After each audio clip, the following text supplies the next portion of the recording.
Para saudara dan saudari yang Tuhan cintai, selamat pagi dan selamat bertemu lagi dalam renungan harian dari Paroki Santo Petrus dan Paulus Saragapura, edisi hari Senin, tanggal 20 November 2023, dalam masa biasa yang ke-33.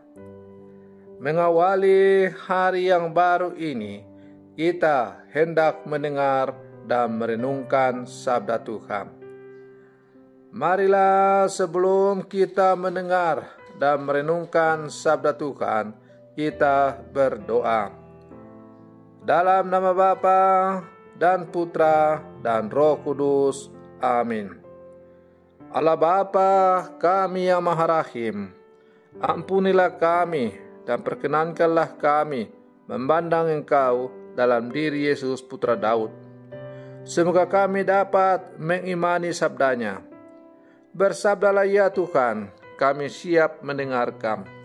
Terpujilah Engkau Bapa, Putra dan Roh Kudus, kini dan sepanjang segala masa. Amin. Para saudara dan saudari yang Tuhan cintai, sabda Tuhan yang hendak kita dengar dan kita renungkan untuk mengawali hari yang baru ini, hari Senin dalam masa biasa yang ke-33, diambil dari Injil Lukas pasal 18 ayat 35 sampai 43. Tuhan bersamamu. Inilah Injil suci menurut Lukas.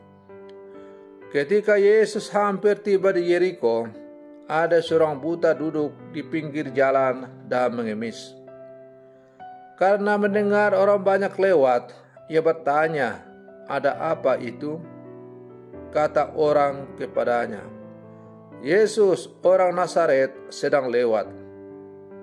Maka si buta itu berseru, "Yesus anak Daud, kasihanilah aku." Orang-orang yang berjalan di depannya menyuruh dia diam.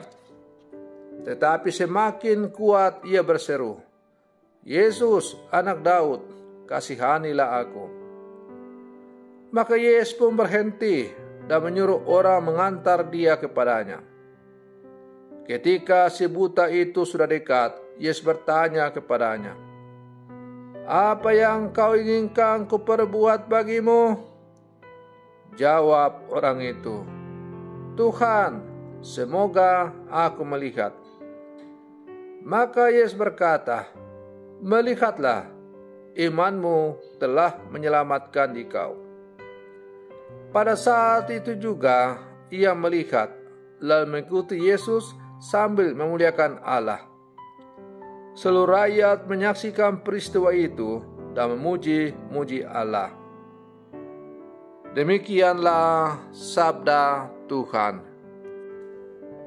Para saudara dan saudari yang Tuhan cintai, melalui bacaan Injil yang diperdengarkan oleh gereja pada hari ini tentang kisah penyembuhan seorang buta, ada dua hal menarik dari kisah penyembuhan orang buta yang hari ini kita dengar.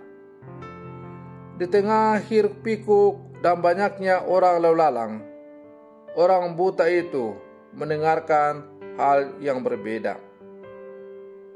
Begitu ia mengetahui bahwa Yesus lewat, ia berseru, "Yesus anak Daud, kasihanilah aku." Kebutaan tidak membuat orang buta ini duduk diam, meratapi nasib, meminta belas kasih orang, tetapi mempunyai harapan yang tercermin dalam dialognya dengan Yesus.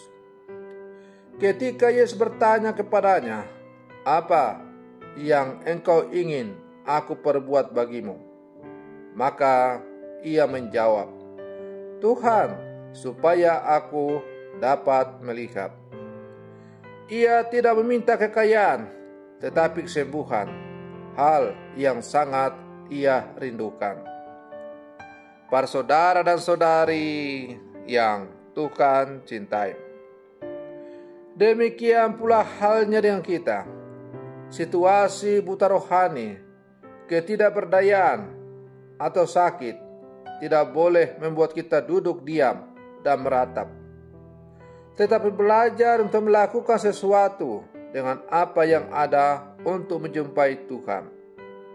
Salah satu caranya adalah bisa dengan berdoa, bisa dengan membaca sabdanya, atau berkomunikasi dengan pendamping rohani. Dan masih banyak hal lain yang bisa kita buat. Duduk diam bukanlah tanda iman. Beriman berarti menyadari bahwa kebutaan itu tidak membuat kita kehilangan arah hidup, harapan. Iman membuat kita berani berjalan dalam pengharapan. Para saudara dan saudari yang Tuhan cintai, sebagaimana Tuhan Yesus mengajak orang buta ini berdialog, Ia juga mengajak kita berdialog dalam membangun keakraban. Pembicaraan dari hati ke hati dengan Tuhan dalam doa dan keheningan akan sangat membantu kita mengalami karya Allah yang menyembuhkan. Dalam situasi buta rohani, ketidakberdayaan dan sakit, penting untuk kita masuk dalam dialog dengan Allah. Para saudara dan saudari yang Tuhan cintai, sebagai murid-murid Yesus yang hidup bersama sekarang, kita semakin diajak untuk merenungkan bahwa bisa jadi memang secara fisik kita tidak mengalami kebutaan. Kita bisa melihat dengan terang benderang. Kalau demikian, apakah kebutaan yang kita alami? Kebutaan yang kita alami adalah buta. Mungkin kita mengalami kebutaan dalam hal rohani. Mungkin kita kurang menjalin relasi akrab dengan Tuhan, dengan tidak mau melibatkan diri dalam kegiatan-kegiatan gereja, kegiatan-kegiatan kombas. Kita baru membutuhkan kombas atau gereja pada saat kita mengalami susah. Misalnya anak mau dibaptis, mau komuni pertama, atau ada anggota keluarga yang meninggal. Baru kita sadar bahwa kita membutuhkan kehadiran sesama dan Tuhan. Terkadang dalam hidup kita begitu sibuk mengejar harta duniawi. Memang mengejar harta kekayaan itu tidaklah salah. Bahkan saya selalu menganjurkan supaya umat berjuang sekuat tenaga untuk berusaha supaya menjadi orang yang kaya raya dalam hidup. Tetapi satu hal yang harus kita ingat bahwa sebanyak apapun kekayaan yang kita miliki, pada saat kita mati itu tidak kita akan bawa. Maka dalam mengejar kekayaan duniawi itu, satu hal yang tidak boleh kita lupa bahwa perjuangan kita untuk menjadi seorang yang sukses, perjuangan kita untuk menjadi seorang yang kaya, hendaknya diarahkan kepada kemuliaan Tuhan. Bahwa saya berjuang misalnya untuk menjadi kaya dengan maksud supaya dengan kekayaan yang Tuhan berikan kepada saya boleh diperkenankan untuk terlibat serta mendukung karya pewartaan kerajaan Allah melalui gereja. Para saudara dan saudari yang Tuhan cintai, maka mari kita berlangkah maju bersama memberantas kebutaan-kebutaan rohani yang ada pada diri kita masing-masing. Siapapun kita pasti memiliki kebutaan rohani. Tetapi kita jangan takut apabila kita berseru seperti orang buta dalam kitab suci tadi yang baru kita dengar.